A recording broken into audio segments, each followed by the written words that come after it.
Hello, everyone. Welcome to another episode of The Richard Lewis Show. And today's guest is someone that should need no introduction if you are a subscriber to this channel, but I will introduce them nonetheless.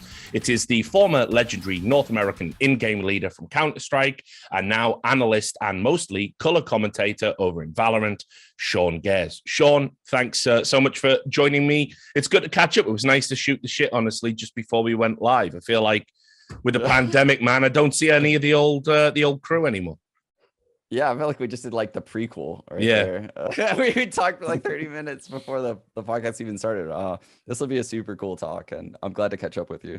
Yeah, and I do want to say it's great to have the Papega in the background as well, which no doubt when we start talking about some of these topics might come in handy.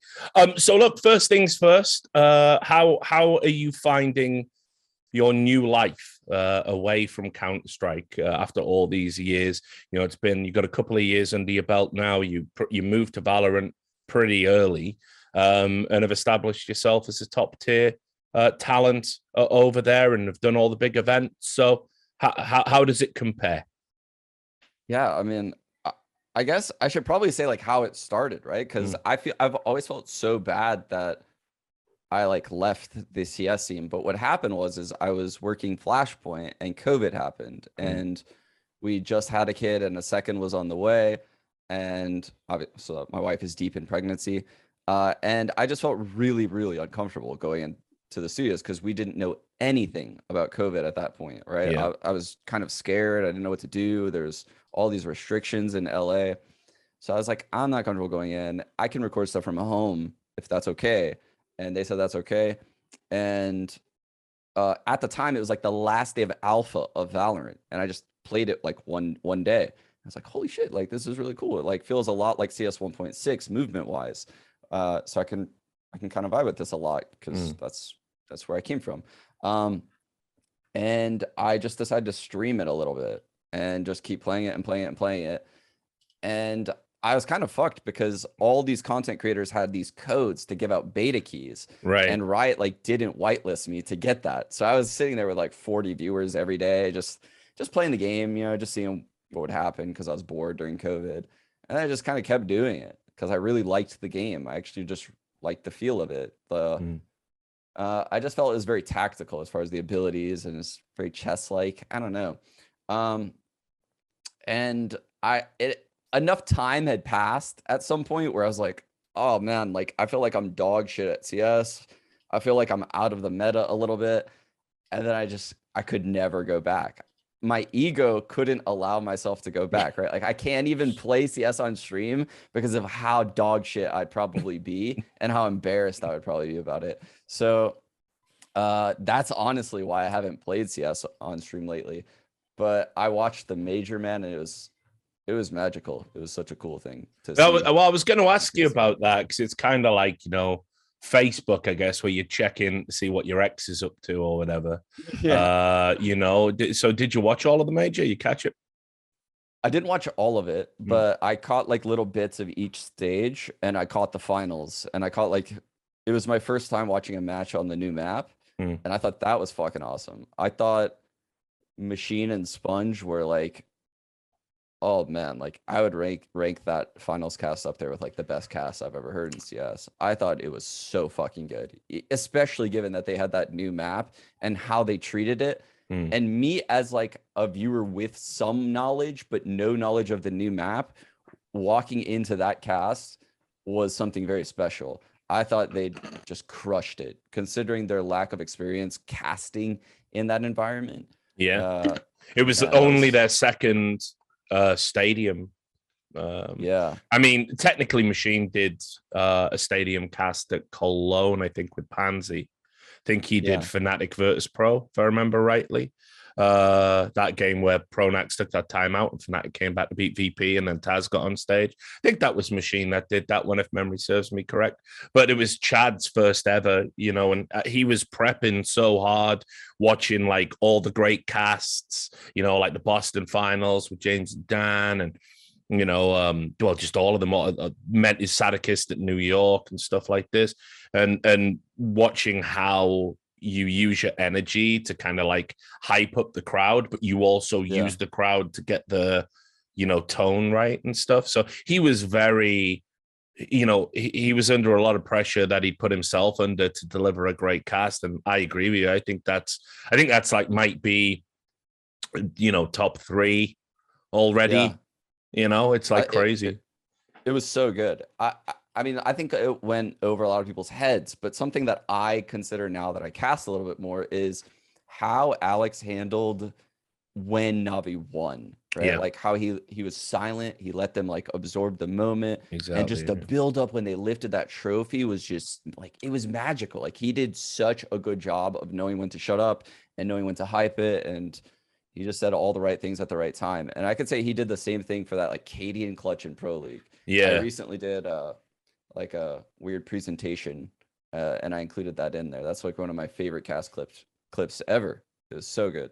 Yeah, I mean the when he did the walk to the trophy, just so you know, and people that are listening to this know, there was no one in his ear timing that, and he wasn't told to do that. That's insane. That was kind of like his host's instinct, I want to say, kicking in a little bit, that you understand when the moment needs to breathe, but you've got to give it a pop when they pick up the trophy and all the confetti comes down and the pyros go off. Because if you just let that bit be silent and there's not a call behind it, and Navi are your major champions, if that's not there, it just falls a little bit flat, So he nailed it for sure. He created a moment that's going to be used in clips in the future, right? And that's all you can ask for, right? Like you don't want the flat moment that isn't going to be in videos and stuff like that. If you're in that role, he fucking nailed it. Yeah. So, I mean, obviously, you're a caster now. I knew you, in a past life as an analyst, because I think you've got a great mind for, well, not just Counter-Strike, but as you've proven with Valorant, FPS games in general. And so moving into color commentary, I mean, have you found it like quite a difficult transition? Have you had to work a lot to alter what you do as an analyst to, be a commentator? Yeah, I mean, I've never been super comfortable in either of these roles. So it's always something where it's like, shit, man, I got to get better. Like I got to work harder. I got to do this. I got to do that. I got to, but I'm always like focusing on my weaknesses. I feel like, so I always felt like I had the analytical side. Like I watch enough odds, I do this, and that stuff isn't changing, right? Like I still dig into the statistics. I still play a lot, watch a lot.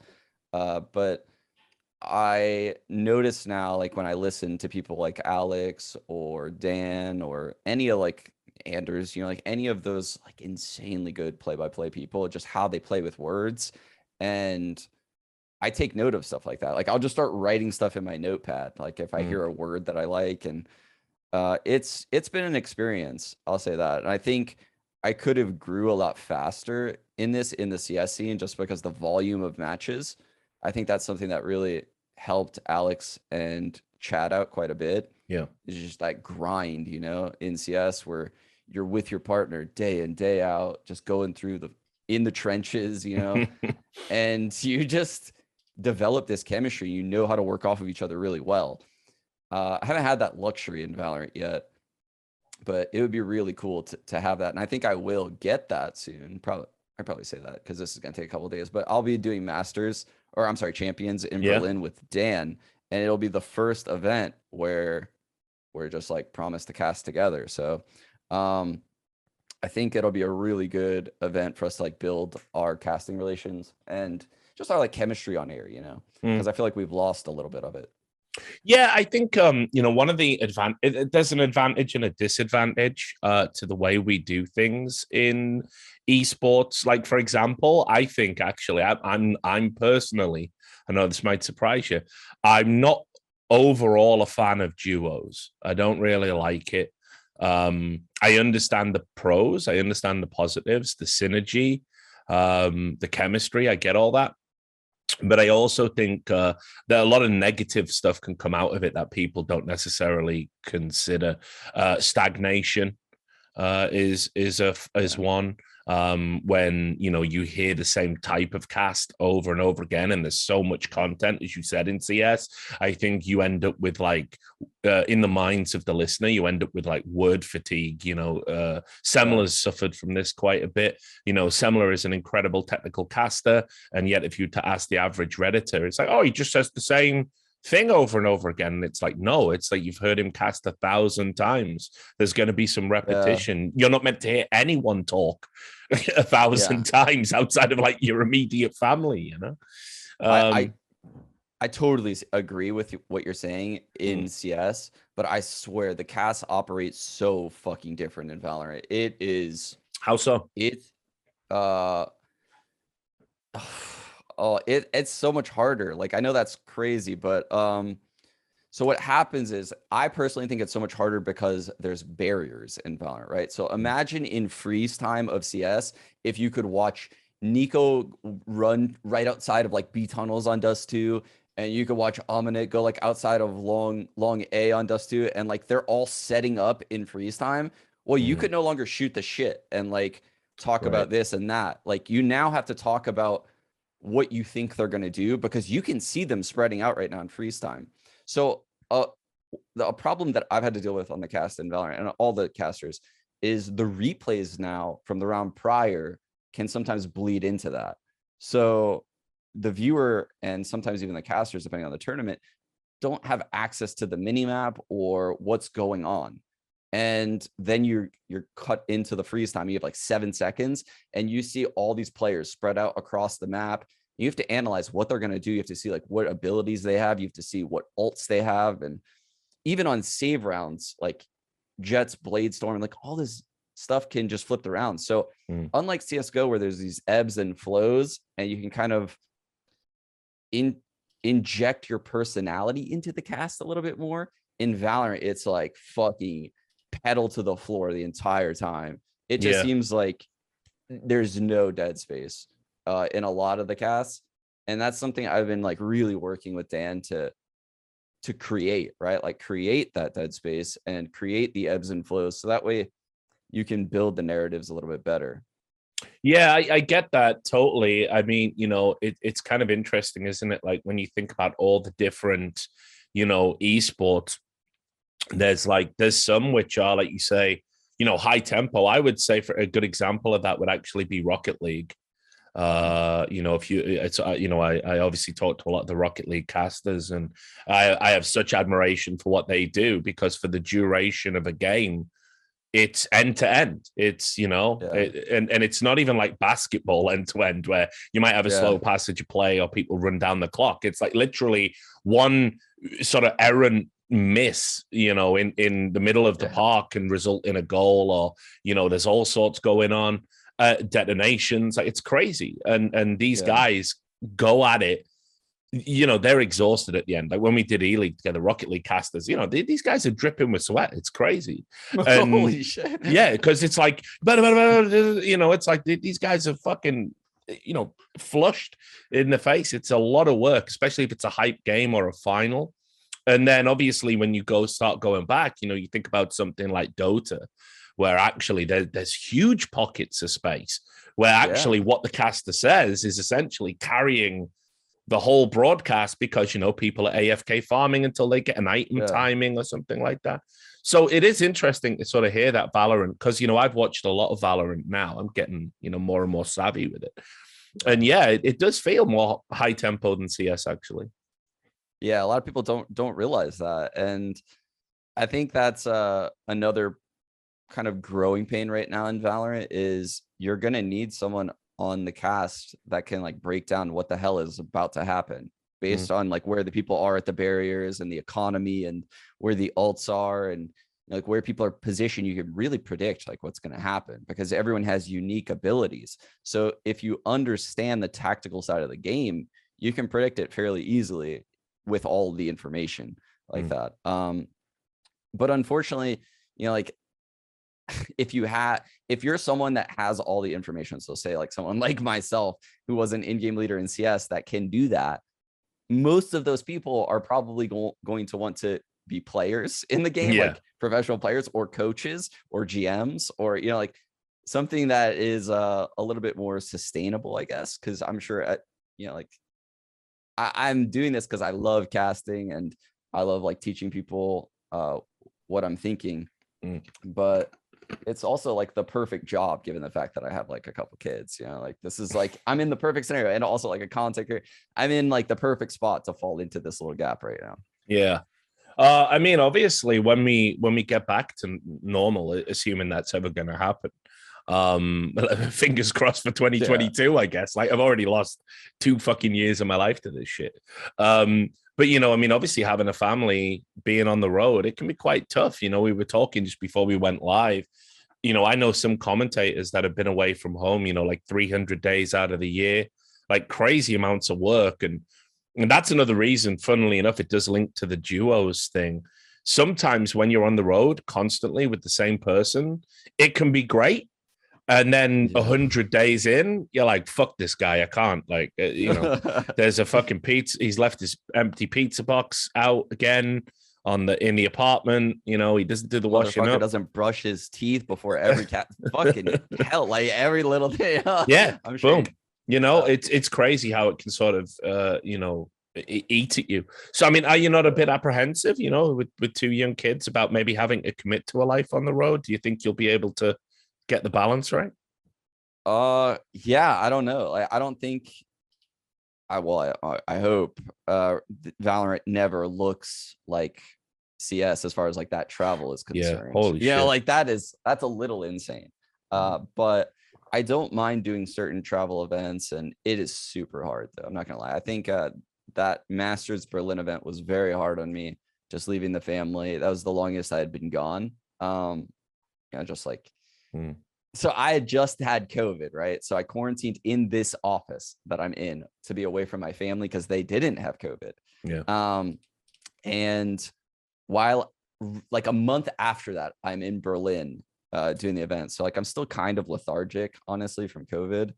And I'm talking to my daughter on the phone, who's like 2, and she's like, Daddy, can I come get you in the office? And she thought I was quarantining in the office still because I would have to FaceTime her from home. It was just like heartbreaking. Like, yeah, man, that's tough shit, bro. There were just so many hard things having to go through while I was on that trip. It was rough. Yeah, I mean, because I saw a lot of that before esports, like where I grew up, there was a lot of military dudes, so they were away for a long period of time. And obviously back then you didn't have FaceTime, you had phone calls and letters. And, people who worked on the oil rigs, for 3 months at a time. It's like, it's crazy, it's like people think because this job is essentially talking about video games, there's no like hard decisions to make, that, you're just like one of the lucky few that get to do it. But, I've made this joke a million times. The road to esports success is paved with fucking other people's divorces. It's like crazy, like the pressure it puts on you, because like you say, you have to go and do these events. If you say no to the big ones, do you ever get them again? And obviously when you've got a family, it can be a real hard balancing act, man. So I'm certainly hoping that let's say Riot take it easy on you, and you can take 1 or 2 off now and then, right? Hopefully so. Yeah. So look, go on, jump in. No, I was just gonna say no complaints though. I mean, I do love what I do. So, but yeah, there's definitely hard aspects. It's definitely not all sunshine butterflies. Yeah, and just another point about duos, just while we're here, and then we'll move on to another topic. I think the other thing as well is, you very quickly, like sometimes the lack of chemistry outside can start bleeding in, into the game and into the casts. And it can, I remember there was a period when Anders and Semler, who had like casted like every game religiously since like 2012, I think they hit a point probably after E-League where they were like, it's time to see other people, and eventually that segued into Semler moving to Overwatch. And Moses, yeah, exactly. It's like I think that they would say, themselves, and I think they have, that when things aren't kind of clicking, and it makes the cast a little bit flat, it can be good to like shake things up and do other things. So that's another thing. I like the chaos of throwing two casters together that maybe haven't worked together and seeing what comes out of it. I did that quite a bit when I was a talent manager at WSOE. I liked strange pairings that people would say, oh, they can't work. And, sometimes they would be right, but sometimes you'd get like really good, memorable casts and like little strange, quirky chemistries and things like that. So I don't know. I hope moving forward in Valorant, I hope, they do sort of mix and match just a little bit. Yeah. But I know, obviously, you and Dan are a solid pairing. Yeah, sure. It would be interesting. I can say that I've always had one request when I'm like a caster is just put me with a strong play-by-play person. That's all I ask is don't put me with like another color caster. Yeah. Don't, because a lot of the times people don't understand that. That's in Valorant, that's really necessary because, like I said, the barriers and everything. Like, I can't be with another color caster because I'm not going to be the person that's building the hype at the end of the game. Like, I need Dan to do that. I need in CS, Pansy, Machine, Stunna, like all the people I casted with over the years. Like in these one-off weird situations, they were always like hype people that could just deliver in the late game. I need that. So there's like an extent for the random pairings. So overall, the question that sort of struck me was, why didn't you play Valorant for longer? Why did you make the decision and move to commentary? And here's why I'll ask, because I didn't watch one of your streams. I was probably one of those 40 people at some point, and you look pretty good at Valorant, dude. I mean, like, you were playing at a pretty high level from what I could tell. I mean, you must have had offers to go and be an IGL, right? Yeah. I had like several offers at one point from like all these top orgs, and I was like a top 50 Radiant player when they first released the list. I was like, what the fuck is going on? I'm making 30 with kids. But I had this feeling like deep in my stomach, like, dude, this game is gonna fucking blow up, and there's gonna be all these zoomies that come in, and like people like me are streaming everything, and there's YouTube videos everywhere, and they're gonna get really fucking good, really, really, really fast, and I'm gonna lose my job, and like, what then? What? Like, I could be a pro right now, but I don't want to be that dog shit pro that's like clinging to a paycheck. Like, I never want to be that player. Like, I just don't want to be that player. I would rather struggle as like a content creator than be that player. I hate to say this. This is probably the first controversial thing I'm going to say. I think there are a lot of players that definitely fit that mold, especially the ones that moved over from CS. I saw some guys, and like, I'll be honest, like, whenever I saw them play Valorant, I was like, oh, honey, just please stop this, And I won't name names for the sake of avoiding drama or putting you in a weird spot. But yeah, I think, I called this, when it happened, because I've seen it happen in other games. You get to be king for a day, but it's like you say, fucking fool for a lifetime, right? You ruin your reputation, you ruin your legacy.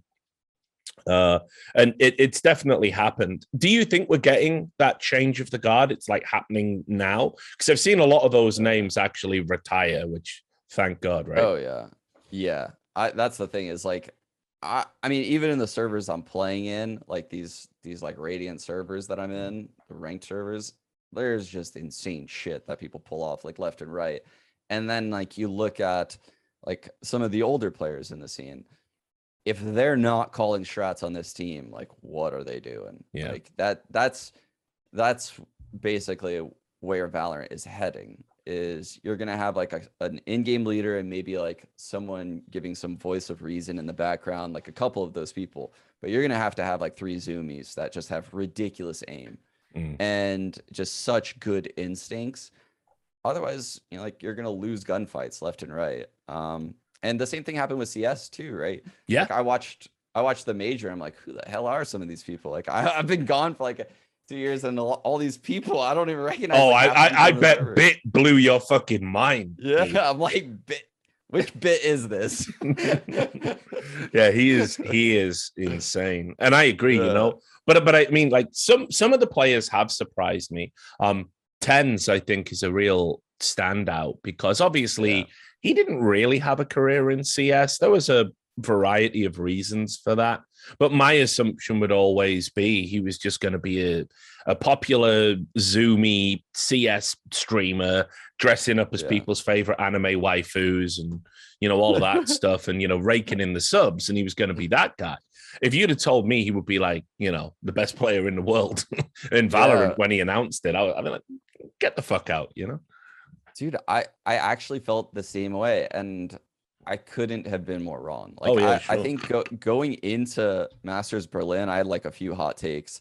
And one of them was that I think Tens was going to be like third statistically on his team because it was like his first big LAN. I thought he'd kind of crumble. As a CS player, like I thought, oh, first LAN, like he's going to kind of crumble. Like it's going to be hard for him. No, he was fucking incredible.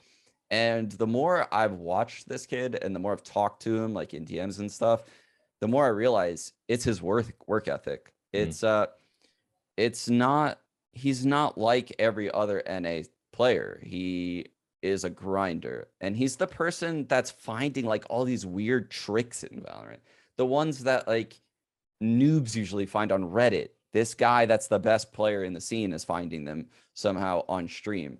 And it's like, oh, he's just actually putting in a lot of time in places that other people aren't. And that's why he's so good. And he's obviously massive, mega skilled. So I don't think he's going anywhere for like a long time. I'm going to be honest. Like, I think he is a special talent. Yeah, I mean, definitely looking that way. And, you know, it's good. It's good to see because, you know, the last thing I wanted for Valorant, honestly, was it to become that meme of the CS retirement home. Like there are some players, by the way, that I think absolutely have their place in Valorant. So I'm not talking about Nitro when I say that. I'm not talking about Steel, actually, which we'll talk about in a bit. When I talk about that, you know, I'm talking more like the Cutlers and, you know, those kind of people who didn't even really have particularly distinguished CS careers. I think it's very reductive, you know, that like these people were even sort of given opportunities, because I know there's a ton of like you say, 16, 17, 18-year-old talent that are doing insane things just in ranked and ladder matches, and they're not getting the chance to go pro because these guys were occupying that space. So I'm glad there's been a little bit of a course correction. I think it's an exciting time for Valorant, honestly. Every time I see a player get picked up where I don't know them from CS or Overwatch or whatever the fuck, I'm like, okay, cool. I'm gonna watch out for this kid. Yeah. So I mean, you mentioned Cutler, and Cutler was always like a super cool guy for me to talk to. He's very nice dude. Yeah. Kind of similar to what I was talking about earlier. It's like he's not really in-game leading. And once these zoomies like watch these pro matches and see like his Cypher setups or whatever he's playing, right? Like they can just plug and play. Like every agent's abilities in Valorant are unique. So it's not like you're doing different roles every round, like in CS, like where you might have to switch from like a lurker to being part of the pack to being the entry fragger, and like everyone has the same utility, so you can kind of like intermingle with the team. In Valorant, you're pretty much always doing like a similar role every round.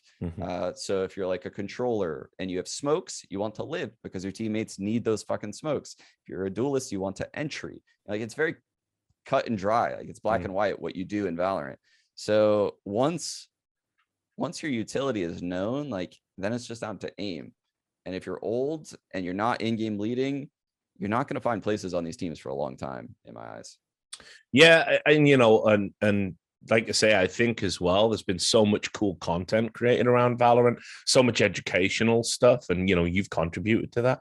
I feel that this new generation that's coming through now is getting like the benefit of some real cool stuff, like stuff we never had in CS, right? Yeah. Like in CS, you had to figure it the fuck out for yourself, and you could in NA.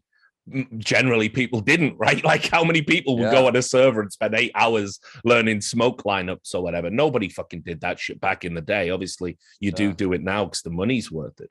But I feel that Valorant, we're already starting to see some unbelievable high-level stuff very early on in the esports life cycle. It's mind-blowing. It's actually mind-blowing. As someone that knows like the analytical side of these games and just watching how Valorant has leveled up so quickly on the professional level. Like I just like even the other regions, which I thought would be dog shit for like 2 years, are fucking insane. Like every region has like legitimate competitors in it in Valorant. And I think it's because of the content, right? You go on TikTok and you type in like Cypher setup, and there's like 80 TikTok channels of Cypher mains just nerding out, like just giving you free info. Whereas like we didn't have that in CS, you know, like you had to do it all by yourself, and then you had to wait for the teams to play, and then you have to watch the demo. And if you didn't watch the demo, then you don't learn with it. Like it's just done for you these days. Like you don't have to do any of the heavy lifting, you know? Yeah. And Valorant is the first game I've seen that has benefited from that. Yeah. Yeah, obviously you were at the Stage 3 Masters in Berlin. You were working as an analyst for that one, right? And so, you know, while you're talking about regional diversity, you know, and strength, obviously I'd say NA, not a surprise. It is, you know, a dominant force. But, you know, if you look at the finishes, obviously Gambit won that event. You know, a all Russian lineup, and I think you had like a Ascend, who are all like mixed. You know, they've got like a Finnish guy, 2 like Ukrainian dudes. Like it's already a very global game, even though NA does obviously sort of have the most strength in depth currently. What did you make overall of the Gambit run while you were there? I mean, because you know that really seemed to surprise a lot of people, especially when Envy seem to be on a march to victory, right? Yeah. I have always held those European teams like really highly. My prediction going into Iceland was that the 2 European teams there, which were Fnatic and Liquid, were actually not even in the top 3 European teams. Yeah. And that come Masters Berlin, neither of those teams would be there, which they weren't. And a European team would win Masters Berlin. That's what I said like back before Iceland. And it actually held up being true. Now, I didn't think Gambit would be able to make the run through just because they're so young and experienced. And when I watched their online matches, they crumbled a lot. But they like pulled it all together, and they had some like seriously good wins. That loss against 100 Thieves, though, was like the biggest crumble I've ever seen. Like, I don't know if you watched that game, but I caught shit. I'm trying to think what I was doing at the time this was happening. I was working on something. It's probably just match fixing bullshit.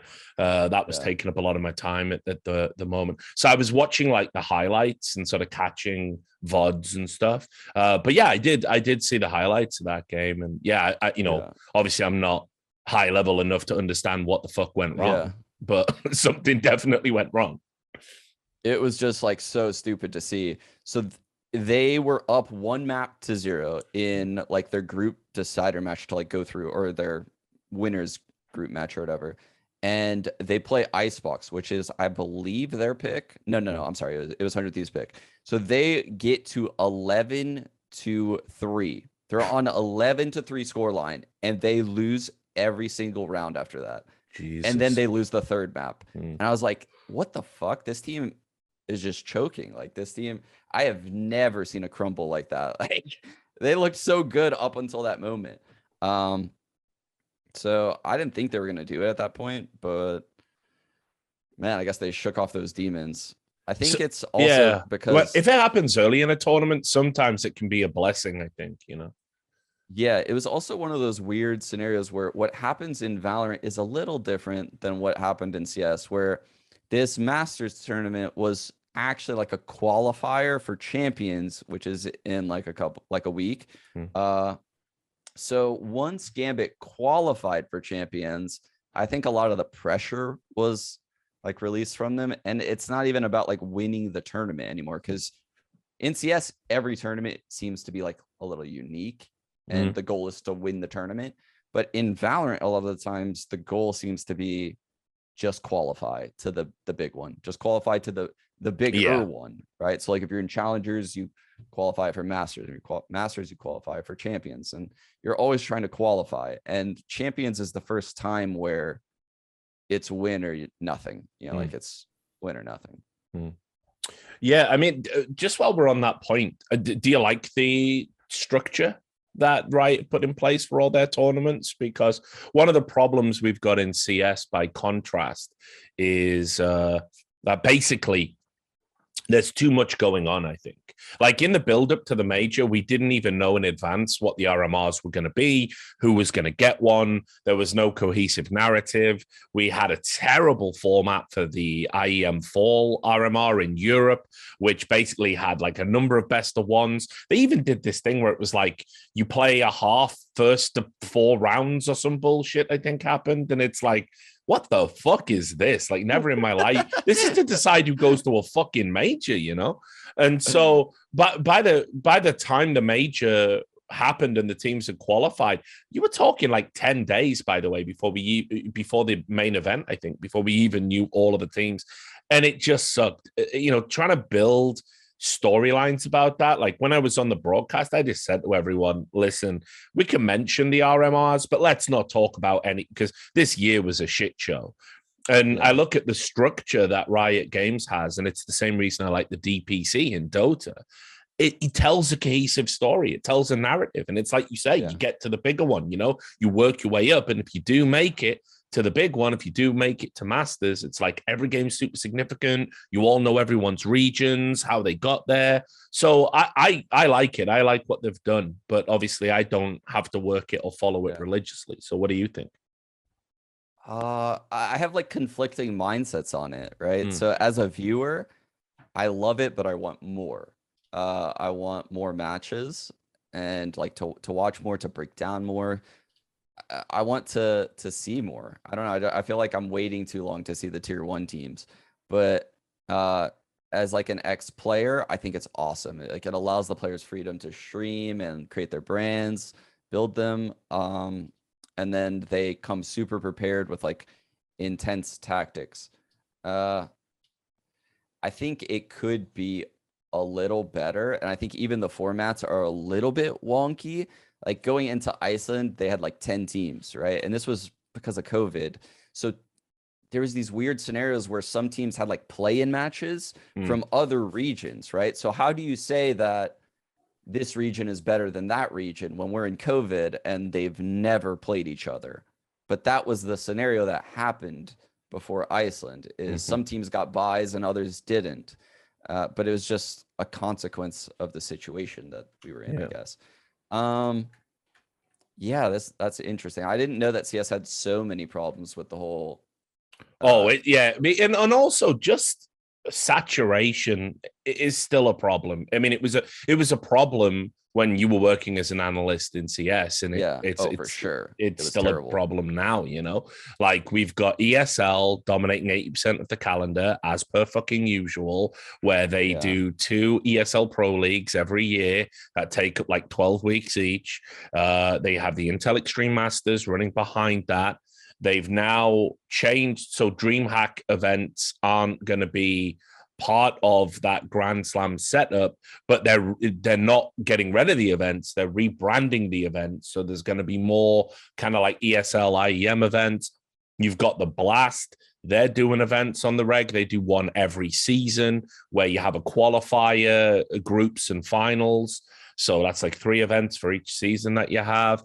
Then on top of that, you've got every other motherfucker trying to get a piece of the CS pie still. And it's like, there's just too much. And then you add to that, like Flashpoints in the mix. We don't know if they're still going to be around or whatever. I'm probably missing out some names. Like nobody, like not only can nobody keep up with that as a cohesive narrative, it's impossible for the fans to get excited about the games anymore because they fucking play each other every week, you know? Okay, yeah, I kind of collected my thoughts a little bit while you were talking. Yeah, okay. I totally see where you're coming from now, and I am way more comfortable in this style of circuit because that was a problem I had in CS at the end. Is the amount of tournaments where you had like a good amount of the top 10 teams were so few and far between, because what would happen is all these TOs, like Star Ladder would happen, like Flashpoint would happen, like here and there, ESL events, DreamHacks, and they would all make bids for these teams, and they would try to pull them in and like convince them to attend their tournaments. And sometimes TOs could only get like 3 out of the top 10, and then sometimes they would get like 2, and then others would get like 4. Sorry, my dog wants out of the room. No, hey, that's all good, man. Okay. Yeah, I'll leave that in. Yeah, it just shows what a good wholesome family guy you are. So yeah, he's just going crazy over there. And in Valorant, I don't think we'll ever have to deal with that because the big events will always be Riot run events and they'll always have all the top teams. I also really, really love like the branding and marketing behind every single thing Riot does. Yeah. I have never seen a tournament like LCQ. I mean, it was kind of a failure because of the COVID stuff that happened, but yeah, I was so excited for that tournament.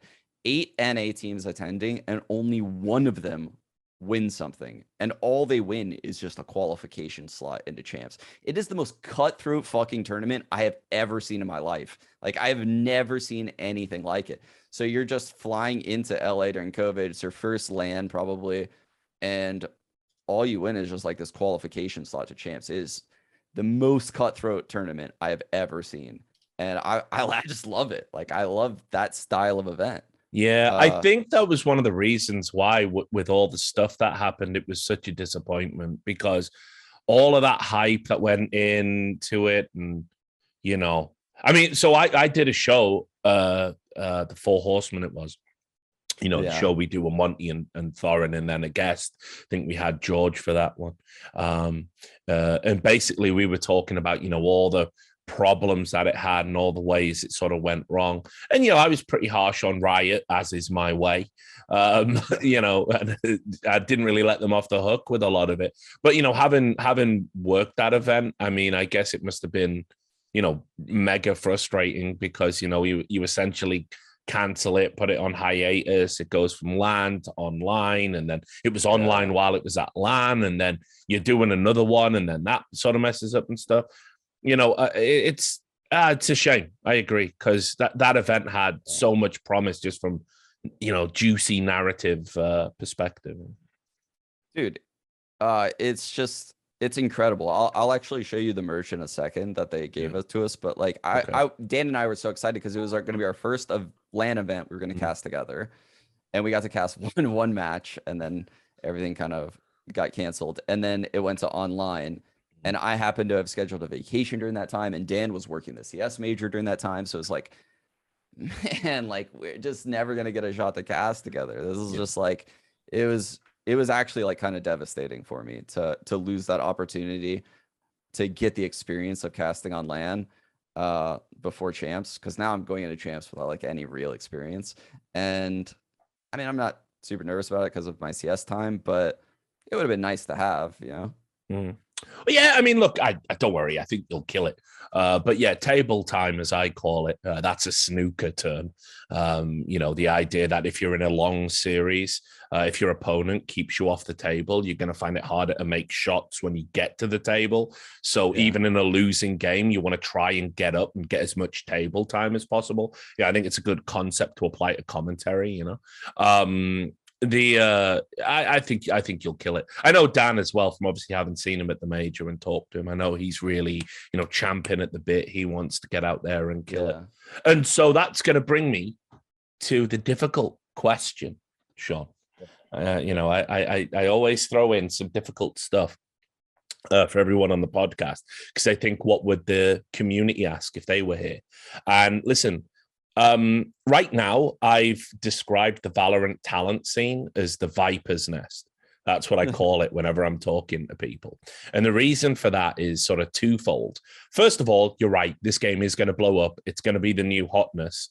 I was actually very surprised at the numbers CS got for the major. I couldn't believe we more than doubled the record. That was like, I got that totally wrong as well. I thought we were going to maybe get 1 million, if everything went right. But, I definitely saw us on a downtick, not an uptick.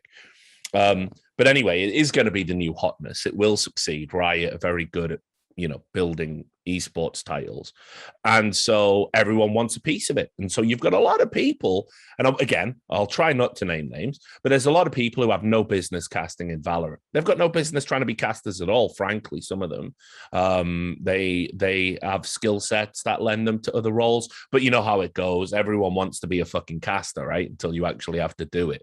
And then The other problem you've got is I think Riot historically, they sort of do pit talent against each other a little bit, in the sense they want to see who is going to be a good cultural fit for them and who is going to put the product essentially over their personal desires. So what's it been like operating in that Viper's Nest? Has it been as cutthroat as it looks from the outside? I guess it's been a little bit different for me because I could totally see how it's been very cutthroat. Don't get me wrong, but I came into Valorant as a content creator. Like I quickly signed to Gen G, and then before Gen G, I also was like I had another job that I was working full time that I no longer do. But basically, like I've always fallen back on this. So if I don't get a gig, it's okay, right? Like if I don't get offers, that's okay. And a lot of the times I don't even get offers for the non-Riot events that are run anymore. I don't know why that is. It's just they kind of like stopped coming in. Maybe because when we had our second kid, I took a bit of a break. Yep. But those offers don't come too often. It's probably because, like you said, it's really cutthroat, and the game was released at the start of quarantine, like I mentioned previously. So what happened was anyone with a microphone is a caster. Like you're at home, you're not doing anything, you're playing this game a lot. It's the start of quarantine. Hey, I might as well cast these games. And there's just a lot of casters in Valorant. There's a fucking lot of them. And I don't know. It's a totally different scene, right? It's a totally different scene. I don't even know how to kind of bridge into any of this. But so even I don't really mind at all. And honestly, I don't mind the competition. I'm very confident in my abilities. So like 2 weeks ago, or like 3 weeks, maybe 3 weeks ago, Dan and I did a Game Changers Initiative course for up and coming female casters. Yeah. Where there's basically like six casters that went to like it was the Dignitas offices. So it was like the day I posted like some picture of like a HyperX chair or something. I was there, and I really liked it because it helped me basically formulate all my thoughts on casting that I'd never done before, right? Like this is stuff I had done as a player, but I was presenting like how I cast to these 6 people. And like that's how Riot deals with stuff. Like they're trying to groom people. They want them to learn the best things possible. And I think there are a lot of people in the scene that are kind of like wild cards, and I don't know where those people are going to fall. Like I don't, there's so many people, and there's just like not enough room for them. And like, what even happens to them in a game like Valorant? These are questions I also have. Cause yeah, like you would think there eventually just isn't going to be enough room, right? Like if things do go in-house at any time, like League of Legends, what happens? Like, I don't know, like who's hiring those people? Well, I mean, so I think that almost certainly will happen, right? I mean, I think if you look at the relative successes and sure some failures of like LCS as a product and LEC and other regions, that they've ran leagues in, I think they have a very good idea about, what content works, how a broadcast should work, how scheduling works. And I think right now, while they might want to do something structurally a little bit different for Valorant, I know all the team owners are like, fingers crossed, franchise league. They want to do it like Call of Duty, Overwatch. Maybe don't do it like Overwatch. Maybe actually run a successful one without $20 million buy-ins. But people, that's what the owners want. And I think Riot have a model that works for League of Legends that, of course they'll apply that to Valorant. And so as a result, I think you will see, like, there are a lot of motherfuckers about to be seriously disappointed about their career prospects. I mean, that's how I look at it. They're going to find out that, listen, once Riot say we need 16 people, and let's say currently there's 40, Riot are going to pick the 16 they need, and the rest will have nowhere to cast. It'll be over for them. And that's why I've always tried to like leave my options open, right? And like always kept this like content creation thing there of made sure like I have a deep analytical understanding of the game. So at any point, like I could probably pivot into like a coaching role or do anything like that.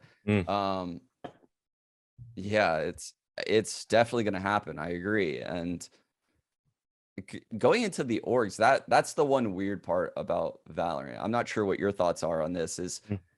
I mean, the players in Valorant, I'm not sure. I don't have the connections like I did in CS as far as like knowing the salaries, because I was part of like CSPPA and all that stuff in CS. Right. Whereas in Valorant, I don't have the exact numbers, but I have like ideas of what the players are getting paid. And there's just like no matches that are streamed. I feel like shit, man.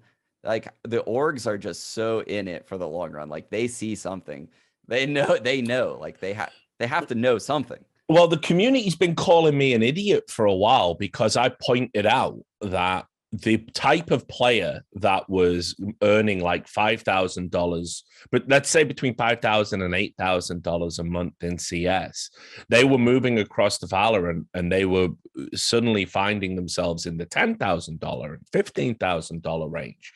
Now, I'm not saying that at the top end of CS, the salaries aren't big because, you know, if a player like Esatag is getting $44,000 a month or whatever the fuck it was when he was at Cloud9, that should give everyone an idea about where we're all at money-wise, you know. And some of the players in this recent round of contract negotiations, they're asking 60,000, 70,000, which, by the way, that market cannot sustain that. But in Valorant, you know, in general, for like an average NA FPS player, the money was way better. It wasn't. I was talking to the guys, and they were going, "I make double in Valorant to what I was doing in CS." And I'm like, "But why? You're not double the player. You're the same. You're the same shitbag, you know." Yeah, it's so early. Like it's so early in the game, and the players are making so much, and there's so many orgs. Like there's just so many orgs that are in Valorant right now. And like the amount of games that are actually streamed right now, and like there's no demos, like it's so raw. And like these orgs are just, for lack of a better term, they're just balls deep. Like, yeah. I mean, listen to Sentinels, Envy, 100 Thieves, Cloud9, Rise Nation, Xset, FaZe, TSM, Version 1, Gen G, NRG, Luminosity, BBG, Soar, Pioneers, Knights, Immortals, Ghosts, Complexity, Evil Geniuses, TSM's Academy team, Renegades. There's probably more. Andbox, Radiance. Like all of the orgs are in like, but surely they don't find their way into like the circuit, like the actual. No, and so that's another thing. I mean, like we're talking about talent having tryouts, and when I say tryouts, a Riot tryout is like Dark Knight Rises, you know, where the pool cue gets snapped in half and thrown on the floor, right? But it's the same for the orgs. You know, guys like TSM and Cloud9, people that have a rapport with Riot, have worked with Riot, been instrumental in the success of League of Legends. They're pretty much guaranteed a slot if it ever goes to a franchise league. But for the rest of the teams, it's just about what value you create. And so it's like when you see an organization like Knights, for example, which, you know, sort of don't have a great tenure. They're a relatively new org, but, you know, they create content, they create good content. You know, they have a decent squad. They understand the value of that. They're in other games. You know, there is a world where an org like that, you know, people perceptually might say they don't deserve to be there, but there is a world where an org like that can get in just based on the value they create. And so you're going to see a lot of orgs doing all sorts of crazy shit to make sure they're one of the guys that get that, you know, because it'll only be 10 or 12 slots, right? Yeah, no, that's what I'm saying. Is like, I'm saying this because like these players are insane. Like Dan and I literally just casted a grand finals 3 days ago with Knights and Pioneers. Like, I think I saw that when I was researching this. Yeah, they're in a finals where like teams like NRG and EG were in that tournament. You know, like these top orgs, and these guys are the ones making the splash. Like they've done the research. They recruited like the young Zoomy players that are just fucking insane, and they're a lot of fun to watch. And like, what happens to like all these teams? Like, the Valorant community is just blessed with like. I don't even know, like all these orgs willing to splash and allow people to make this like a full-time career right now. But I'm just I don't know what like the next stage looks like. I'm really excited to see like what the next stage looks like. Like how are all these orgs going to be incorporated? And, like what happens? It's gonna be super tumultuous, because I remember how it went down with the Overwatch League, and I'm not saying Riot would do it the same way as Activision Blizzard. I mean, we live in a time where I never thought I would say this, but like Riot is a superior company to Activision Blizzard in almost every way. You know, if you asked me 5 years ago, maybe I think it would have been the other way around. But you know, how it worked there was it was cutthroat. It was brutal. The Overwatch owners, so the people that had existing Overwatch teams and had committed to the game, they were being told, we don't really want endemic esports organizations. We only want endemic esports organizations if they're backed by big VC groups or ideally traditional sports groups. That's how you end up with, you know, Robert Kraft, obviously, was one of the first names that was signed. His name was used to attract other sports investors. And so you had people who were literally told, like I think Echo Fox might have been one of them. They were like told, listen, you're minor. We're trying to do something major over here.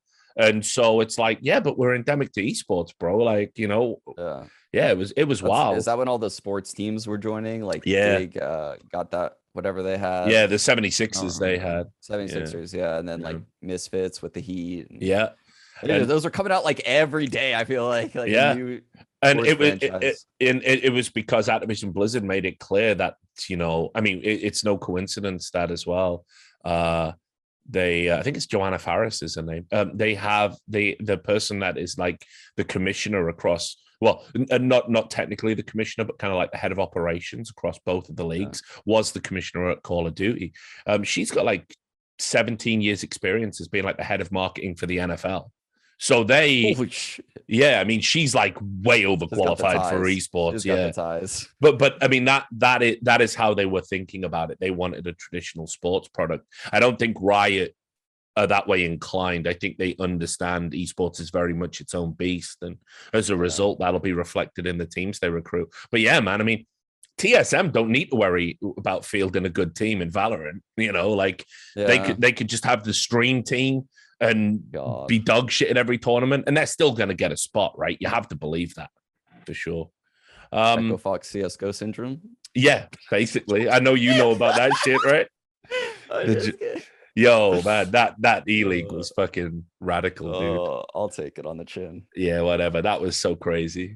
Like, hey guys, just so you know, you are getting dropped after this tournament, no matter how it goes. Enjoy. Have fun. Yeah. Yo, but staying on Valorant for a bit. You obviously, as a content creator, you do give out the occasional hot takes.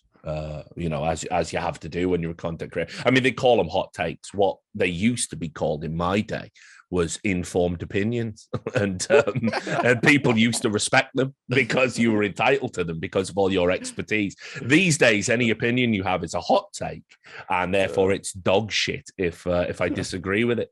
So you've done a few recently, one of which I really wanted to talk to you about because I thought this was a pretty controversial thing to say.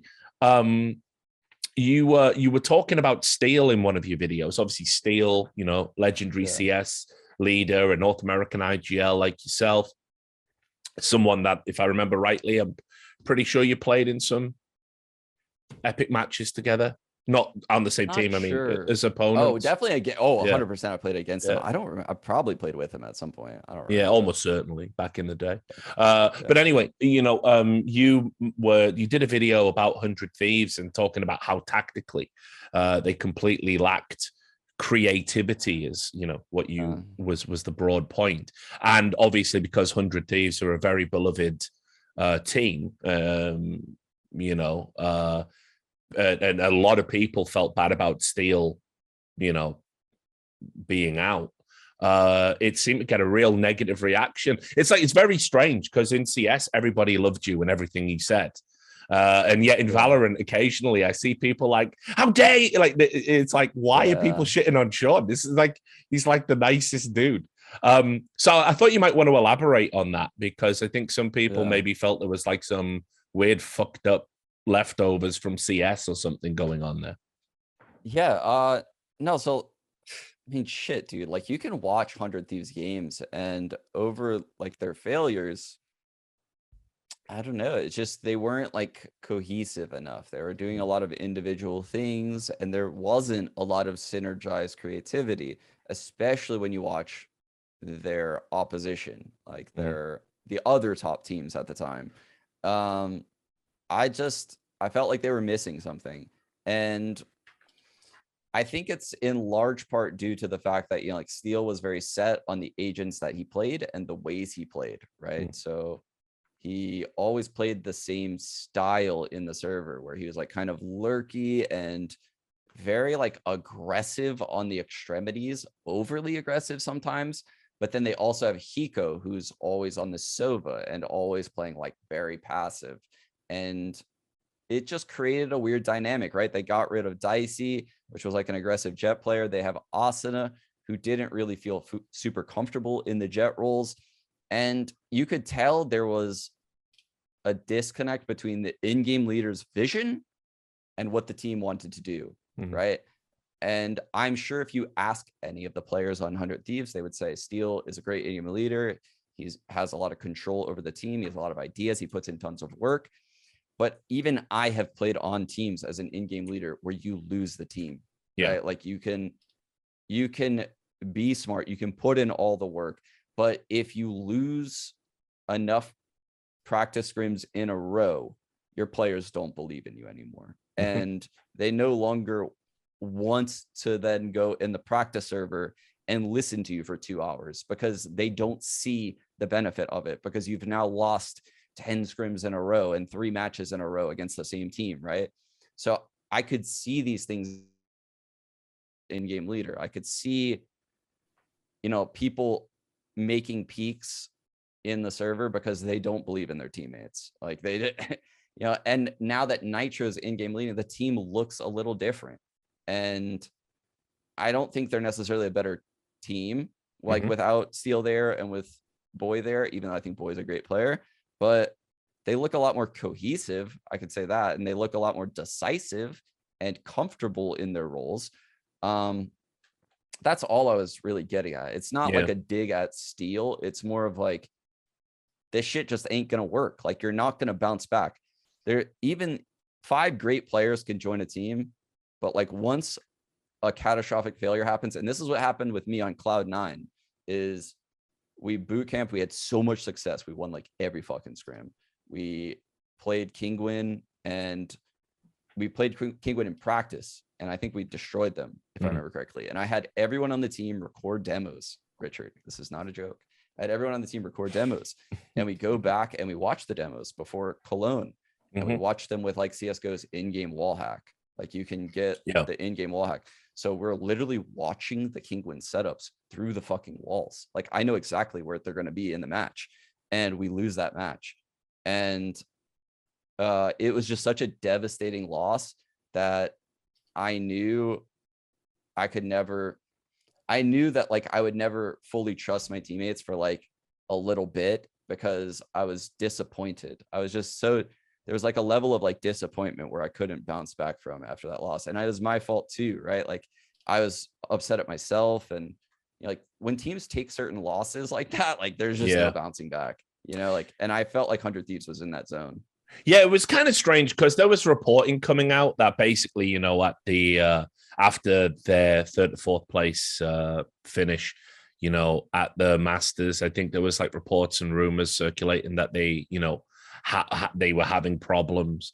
And then I think Steele's last tournament was obviously the last chance qualifier, and they lost there to Cloud9, right? I think.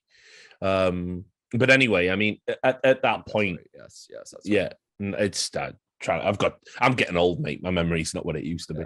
But I always thought the team in general, it wasn't a very Steele team, in the sense that Steele's always been successful in teams where he has like younger players that really look up to him, players that'll buy into a system. And, with guys like, Nitro, I mean, Nitro, by the way, is a great teammate, but has been a leader himself. Hiko, Ethan, these are all experienced players that have their own ideas, right? And like you say, if at any point they disagree, they're going to go off script. It's just natural. It's something that happens. So I think the fact that he held it together for as long as he did, and they had so much early success with him, I think that's a testament. And I hope Josh gets like another chance, maybe with some of these zoomies you're talking about at another org, Yeah, I don't think Josh is like one of those like washed up CS pros that switches. No way. He's actually insanely skilled and very, very valuable to any of these NA teams. But like to kind of add on to what I was saying is a lot of people don't realize, or they don't think about this. They just see like the 5 great players that are on 100 Thieves. And I'm like, this team is trying, they're just getting unlucky. Like they're eventually going to break through. And what I want to tell you is that there's a lot of shit going on behind the scenes that make things very difficult, right? So an example would be like that weird fight that Frost got into with Riot, like drawing a lot of emotional attention into the team. Yeah. They have Hiko streaming to like 20,000 people daily. They have Nitro having his first kid around Christmas. Like all of these things are happening in 100 Thieves. And Ethan switching and joining the team, Dicey getting cut, the community getting outraged that Dicey's cut. And it's just like the community is constantly just chirping in their ears. And it's just so overwhelming, right? Like it's exhausting. I'm sure it's been an exhausting year for the players on 100 Thieves, given all of those things that happened. And sometimes you just need a change. Like, I don't know. You just need the change. Yeah, I mean, just to that point as well, it's like they recently cut Frost. Well, I mean, again, that's the report. I don't know if there's been an official statement, but when I see a George report, I fucking believe it 100%. I don't think he's been wrong yet. But it's that moment was so strange, and I think it really shows a divide between fan mentality and actually what's good for a team and what's going to enable you to succeed. Because I spoke out about, because I know Frost has been an asshole from like CS way back when. He was insufferable when he was in Flipside. If you had any professional dealings with him, he basically acted like Flipside, this like tier 2, tier 1 organization, tier 1 by virtue of the players and the talent they were able to farm, nothing more. He would act like it was fucking royalty was coming to visit, and he just made everything so difficult. And so when I saw him doing the same shit as a coach and putting the players in that weird, fucked, awkward situation, because it felt to me like he was trying to show off and show like this is what a good aggressive coach would do. It's negative attention. And all the fans were going, oh, no, that's great. He's fighting for his players. You pick and choose your battles. And unfortunately, 100 Thieves, the weight of pressure that's on those guys, think about what it's like to be Hiko, where even now there's murmurings like, should we replace him? Is he limited in what he can do? He might be staring at the last chance saloon. So every tournament result matters. And when you've got that additional pressure of like, you kind of feel people are pulling against you, it sucks. It's really hard to play in that environment, and 100 Thieves under the microscope all the time. Yeah. And I mean, my experiences with Frost have been a lot different than yours, because I'm sure you worked with him a lot at E-League. He's always been super, super friendly to me.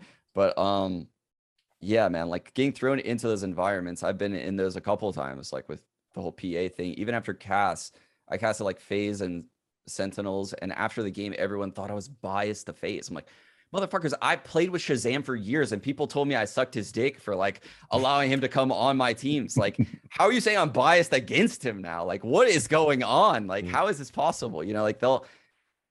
I don't know, man. Like, but when you read one negative comment, that negative comment sticks with you way more than the positive one. So even if the majority of the community is on your side, just drawing that negativity into you it's exhausting. Like, and 100 Thieves has dealt with a lot of that this year. Dealt with a lot. I feel, I still feel that they're like one roster move away from everything kind of clicking. I don't know who it would be. I think they've had some good players like, cycle through, but they've never had the right lineup. But I do feel that they still have like unlocked potential for sure. So, but also shit, man, there's hints Nitro might be like I mean, there's rumors, by the way, in CS that he's been asked to Yeah. come back. Yeah, that's devastating, man, because Yeah. I love watching Nick. I think he's like a great person. Like he's a great person to talk to. He's a great player to watch. Yeah, He's super like cool such guy. a good role model to have in the scene. So that would be a big loss. Yeah, I mean that's what everyone's talking, because like you know what it's like at the major, everyone's shooting the shit, everyone's drinking, there's all rumors like flying around, and like people were saying, oh, he's you know he's being asked to come back, like Liquid have even like made like inquiries and all this fucked up shit. I was like, I'm just staying out of this. I got enough problems at this fucking major. So yeah, you know that'd be a huge loss. So I hope 100 Thieves can keep hold of him for sure. He's like an asset to anybody. The other hot take you did recently was about Raucus over at Sentinels. You said it was a good move, and you rated this pickup, but a lot of people were downplaying Raucus's experience. Obviously, Sentinels, already got the big one under their belt, and then they had a disappointing, Berlin. So people were pushing back again against you, saying like this is like you defending, like a friend or some shit like that, or showing like NA bias, usual bullshit. So I thought you might want to elaborate a bit more on that one too. Yeah, I mean, I could see how they would say that, because honestly, I probably would have been positive if they hired like someone with a bigger voice. And but I also know as an in-game leader exactly what Shazam wanted when he picked up Raucus as a coach, right? Like it's so visible to me, because it's exactly what I would have wanted as an in-game leader, right? I wouldn't have wanted, and this is why I didn't do it throughout my entire career, someone to like Peacemaker to come in like he did in Misfits and basically like try to take over the team, right? Like I am confident in my own abilities to lead this team. I do not need a coach to do that. What I need a coach for is to look at these VODs of my opponent, give me some notes as to like what they do, and then you tell me some quirky ass tricks that are going to win us like 2 rounds per match, right? Like give me the setup that's going to catch the opponent off guard, because they are so easy to find in Valorant if you're willing to put in the hard work. And that's exactly what someone like Raucus could do, right? Like he has all these different perspectives as an ex-Overwatch pro that Shazam probably doesn't even think about, right? It's a side of his brain that like isn't even functioning, because this guy is thinking like, why peak everything and like use abilities in this manner, whereas Shaz is thinking about like, let's get map control, let's do this and that. Like he has the CS brain. So he's like, trying to get someone on the team that can provide something to him that he can't get himself. And people don't understand that. Like they just don't understand. And I think it's because they don't realize how important like CS mentality is in Valorant, but that it's not everything, right? Like CS mentality can only get you so far. Like a lot of these top teams have like the CS IGL, but they have a lot of players from other games and stuff and weird shit happening there. Yeah, to give them a lot of cool ideas.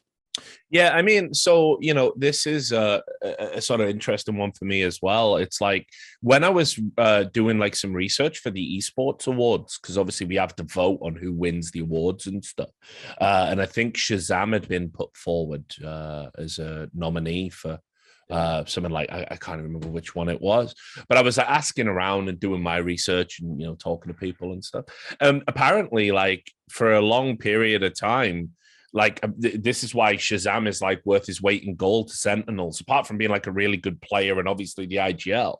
Apparently he's the guy that's like actually, which I can't fucking believe this, mate, having known him from CS. Apparently he's like the coach of the team as well up until Raucus joined. He was like literally, coaching all of the players and telling them all like what to do and breaking those demos down and coming up with these, like you say, those little 1 or 2 tactics. I'm like, what the? Where was this guy in CS? Like, who the fuck is this? But apparently, he did have a big say in Raucus moving in, because he knows what works for him. All the players love Shazam and everything he's got to say. And he just needed a guy that was going to augment his skill set, and he felt it was Raucus. Yeah, because you don't want too many cooks in the kitchen, man. Yeah. Like, you don't want someone that's going to have a conflicting opinion with you as a coach. This is what happened with me and Peacemaker. Peacemaker wanted to run set strats every single goddamn round, and it clashed with my opinion of how CS should be played very hard when we were on Misfits. So when I went and got married, I come back and there's been a fucking mutiny. Like, Peacemaker has rallied the Frenchies against me and like is trying to cut me. The French Revolution, bro. I remember. Yeah, it was insane, man. Like, so you know, Shaz experienced that. Like, he experienced that with me. He also got cut from that team with me. And then obviously things changed. Like, Peacemaker ended up leaving and we stayed on the team. But you know, that's why someone like Raucus is on this team, is Shaz has experienced the other side with me. And he knows the consequences of having that coach that's always in your ear and has like a very strong mindset. He tried to get me on the team, but that's because, I mean, him and I probably think alike, right? Like, he played under me for so long. So he probably just tried to get someone that could provide a lot of help to him. You know? Well, I was going to ask about that, actually. Like, did Shazam ever reach out for like, you know, any lessons or tips on the whole IGL thing? I asked that because I was talking to Taco recently for the North American RMR, and he said he's like been, you know, talking to Fallen about how to get better as being an IGL now that, you know, he's leading for Godson. I still talk with Shaz like quite a bit, actually. Yeah. He'll occasionally like shoot me some messages, but no, I think like honestly, he's been doing it like all by himself. Like I said, man, he's had an incredible year. I mean, think about it. He was on the top NA team when Sinatra was on the team. Yeah. And then Tens joined the team. They remained the top team. Shaz, who was the star duelist on their team, had to fall back into like a support Sova role, which he's still doing. And his father passed away from COVID this year. Like, the guy has had like a fucking insane year. Yeah. Like, and I'm just so proud of like all of his successes in this game. And he deserves it, man. Like, after all the hard work he's put in and just his positive mindset, like, I couldn't be happier for him. Yeah, it's easy to forget. You know, I think we're all guilty of this, you know, myself included. It's easy to forget the Shazam that we knew was a kid, essentially, you know, like just a young guy. And, you know, we matured, well, you know, my generation, you know, we were had to be hardened adults by the time we were 18 or we were fucked. But these days things are a little bit different and people mature at a different rate. But yeah, I agree. I think he's done like just it's incredible. It's like it's really hard to equate the Shazam from CS with the Shazam in Valorant. And he's had a hell of a year, man. He's gonna do big things, I'm sure. The last hot take, and then we'll start wrapping up the show. Again, you talked about Hazed, another CS boomer from back in the day.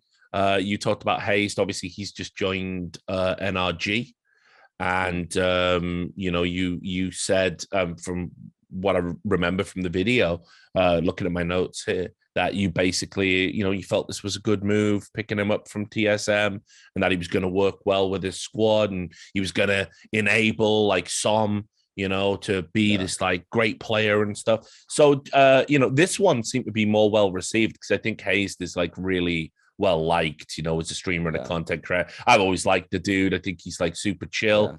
So yeah, I thought you might want to just elaborate a bit more on that. Yeah, James has always been like one of my favorite people in the scene. He's so easy to talk to. He's very open-minded, and he has like a very good leadership aspect to his personality. And I can't tell you why, but a lot of the times on his teams, I always thought like he could have been the in-game leader, but he never wanted to do it. And he's fallen like in and out of the role several times. Like, even go back to CLG back in the day. I think he in-game led for a little bit back then, but then he didn't want to do it.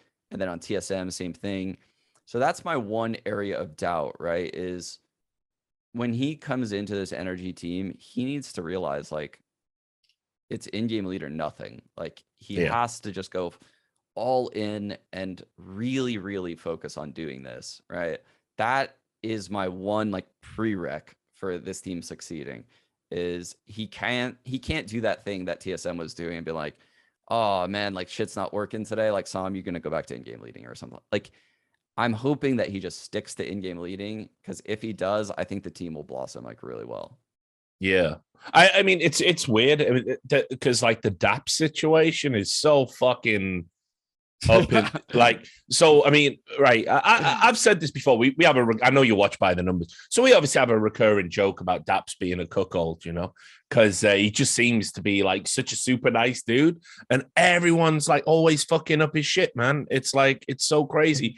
And obviously he like just came over to EG to be a coach. He ended up playing for a bit because Stanislaw wanted a like a hiatus, let's say. Stan has now been released. Daps is still technically the coach. We don't know who's going to be playing for Evil Geniuses at this moment in time. Spoiler, the rumors that are going around are that I think Stewie is going to leave Liquid and come over. I think that's like a hotly touted rumor. Yeah, I know, right? But I don't know. I always stay out of that shit now because obviously I might overhear things, privileged information, let's say. But anyway, but like Daps, I feel like, I don't know, bro. Like I feel like Daps sort of retired a bit too early. Maybe I don't think he was like bad in Valorant, right? Was he? No, he wasn't bad. I actually thought Daps played really well. Like, Yeah. His individual form was a lot better than I thought it would be. I'll say that. But like I said at the beginning of this show, it's just like it's like a clock is ticking. Like, he's like the same as me. Like a clock is ticking. Like, you cannot be in the server for that long, man.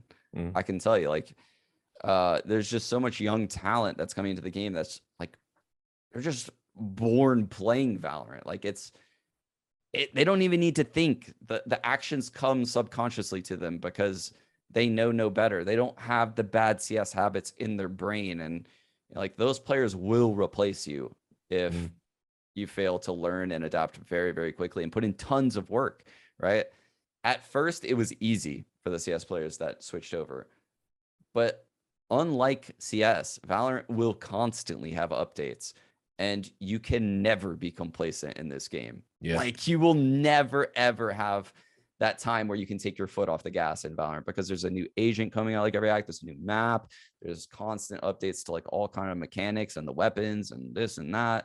And I just think like he had probably a realization, like he's just like, this shit is way harder than I thought it would be. Like, as far as the time I'm going to need to put in, and maybe it's not as fun as I thought it would be. Yeah. So I'm going to go back to CS. Yeah. Yeah, well, I mean, now there's a report coming out that they're in talks with Malek. This literally happened just before we went live recording this. Wait, who is? Evil Geniuses. Oh, wow. Okay. So yeah, he was just released, right? Yeah, he was just released. So G2 just released him. So, by the way, I think that'd be a great pickup. But then it's like, well, Daps gets fucked over again. So I don't know. Maybe you will see him in Valorant real soon. Who knows? So anyway, look, we're at the end of our run here, man. It's been great to catch up and sort of get educated about some of the Valorant stuff, because I think I'll be creating, some content myself over in Valorant, stuff like this, doing podcasts or whatever. But in general, I mean, what's your overall feel about, how the game's going to do and what you think your role's going to be in it in the future? Oh man, like, I'm sure people know, like, people know me that have listened to this show. So like, anyone that doesn't, I've been a little bit critical, but I can say like, I am so bullish and like positive on the future for Valorant, just like how it's being handled by the devs, and how the devs communicate with me, right? Like how I can express my concerns to them, feel heard, see the changes happen, and the game get better.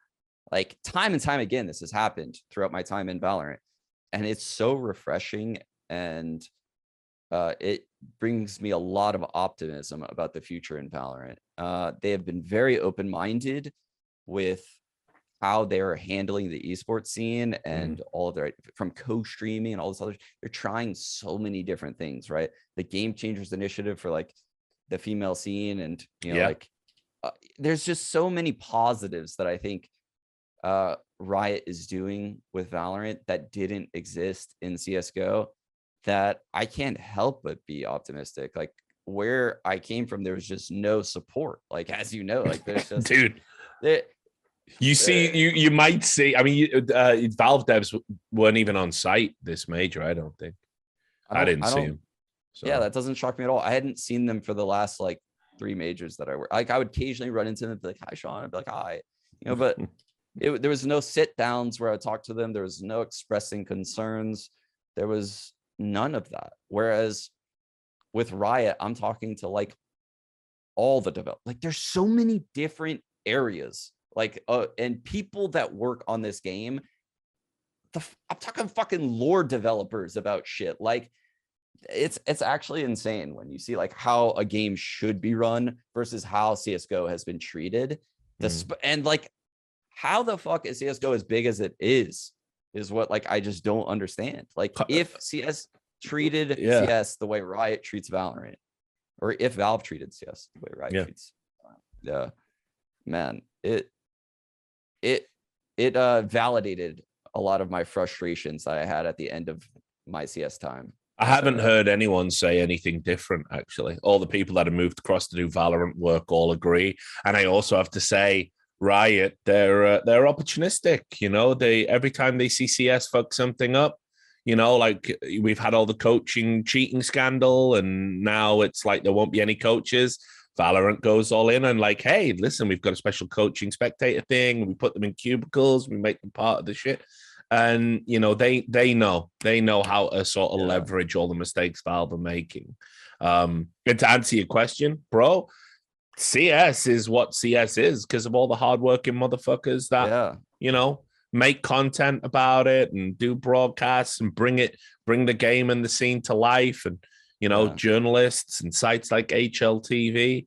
It's like an interconnected web of people that are really going above and beyond without any help from the parent in the relation. And I've said this to Dan, and this is like honestly part of the reason why I'm interested in talent work now, to kind of wrap things up with this is this is why I'm interested in talent work, because I look at the past of CSGO and I'm just like, the talent made this fucking game, man. Like, Anders and Semler at the start, James and Dan like coming into it, how they handled those like DDoS years and all those fucking matches, man. Like, CS would not be where it is today without the talent. Like, there's just so many memorable moments. The voices, the phrases in my head when I think back to the tournament still give me the fucking nerd chills on my arms right now. I'm thinking about it.